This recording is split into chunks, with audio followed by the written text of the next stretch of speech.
Recently मैं एक seminar में गया था जहाँ एक सक्सेसफुल बिजनेसमैन स्पीच दे रहे थे। और जैसे ही उन्होंने अपनी इंस्पायरिंग स्पीच को ख़त्म किया, ऑडियंस में से एक लड़के का सवाल आया, सर मैं भी आपकी तरह सक्सेसफुल और रिच बनना चाहता हूँ, पर पिछले 3 साल से मैं सेम सैलरी पर काम कर रहा हूँ। प्लीज़ सर बताइए कि मैं आपकी तरह सक्सेसफुल कैसे बन सकता हूँ। तभी उन बिजनेसमैन ने तेज़ आवाज़ में पूछा, तुम्हें सैलरी किस चीज़ के लिए मिलती है? सहमे हुए लड़के ने कुछ सेकंड्स लेकर जवाब दिया, मेरी सर्विसेज के लिए सर। उस पर उन्होंने मुस्कुराते हुए जवाब दिया, कॉन्ग्रेचुलेशंस यू आर सक्सेसफुल। और बताया कि बस इतना ही आसान है सक्सेसफुल होना। बस आपको रियलाइज करना है कि आप कहाँ पीछे हो और उन कमियों पर काम करना है। और वो मोमेंट ना पूरी ऑडियंस के लिए सबसे इंस्पायरिंग मोमेंट था, क्योंकि कहीं ना कहीं सब लोग उस चीज़ को एक्सेप्ट कर रहे थे, सब लोग उस चीज़ से कनेक्ट कर पा रहे थे। दोस्तों, हम सब खुश नसीब हैं कि हम ऐसे टाइम में जी रहे हैं जहाँ फ़र्क नहीं पड़ता कि आप कितने पढ़े लिखे हो, जहाँ फ़र्क नहीं पड़ता कि आपके पास कितनी डिग्रियाँ हैं। बस आपको आज सक्सेसफुल होने के लिए किसी एक काम में अच्छा बनना है। और अगर आप ऐसे टाइम पर भी जीने के लिए स्ट्रगल कर रहे हैं तो आपको एक्सेप्ट करना पड़ेगा। जैसा कि बिल गेट्स ने कहा था कि अगर आप गरीब पैदा होते हैं तो इसमें आपकी कोई गलती नहीं, लेकिन अगर आप गरीब ही इस दुनिया से चले जाते हैं ना, तो इसमें आपकी गलती ज़रूर है। दोस्तों, इस वीडियो में मैं आपके साथ 8 ऐसे पॉइंट शेयर करूंगा जो कि सक्सेस की जर्नी में आपकी मदद करेंगे। Point number 1, self belief.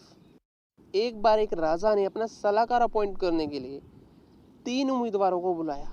पहला उम्मीदवार, जिसके पास 50 एकर्स ऑफ लैंड थी, राजा ने उससे पूछा कि अगर मैं तुम्हारी सारी जमीन ले लूं तो तुम क्या करोगे? उस पर उसने कहा, महाराज बिना जमीन के मैं और मेरा परिवार भूखे मर जाएंगे।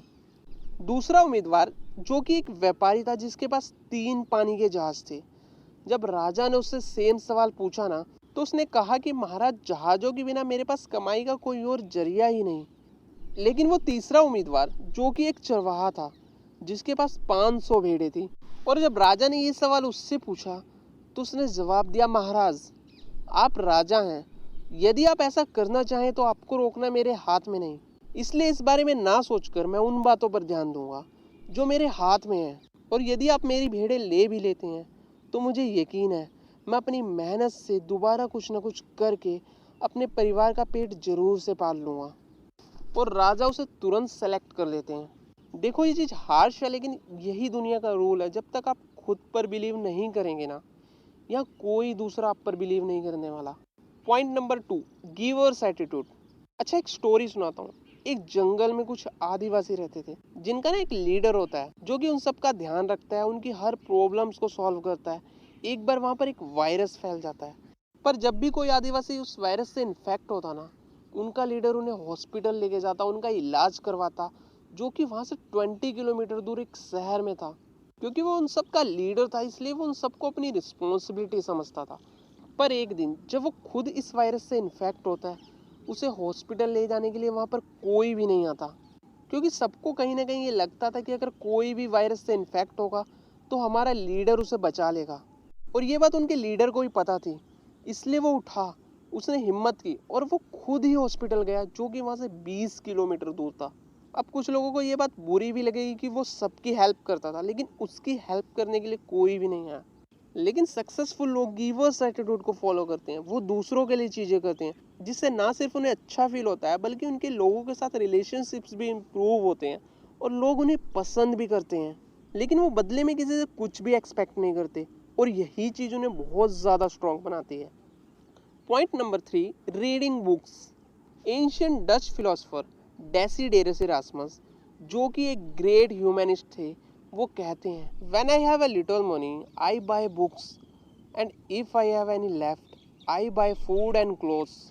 बुक्स रीड करना हमारे ब्रेन की ऐसी एक्सरसाइज है जो कि ना सिर्फ हमारे फोकस और हमारे कॉन्सेंट्रेट करने की पावर को बढ़ाती है, बल्कि हमें ऑथर्स के एक्सपीरियंसेस से सीखने का मौका भी देती है। क्योंकि हमारी एक लाइफ है ना, ये बहुत छोटी है उन सभी एक्सपीरियंसेस के लिए। Point number 4, abundance mindset. दोस्तों, ये जो रिच माइंडसेट वाले लोग हैं ना, वो कंपटीशन से कभी नहीं घबराते, क्योंकि वो क्रिएट करने में बिलीव करते हैं। वो सोचते हैं कि अगर मार्केट में कंपटीशन बहुत है तो वो खुद की यूनिक वैल्यू क्रिएट कर लेंगे।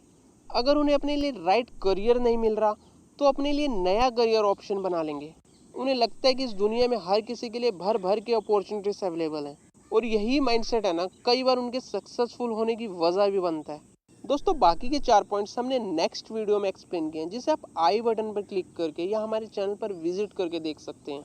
और अगर वीडियो आपको अच्छा लगा हो तो आप वीडियो को लाइक कर सकते हैं, जिससे हमें मोटिवेशन मिलेगा। और आने वाली वीडियोस के लिए हमारे चैनल को सब्सक्राइब करना बिल्कुल ना भूलें।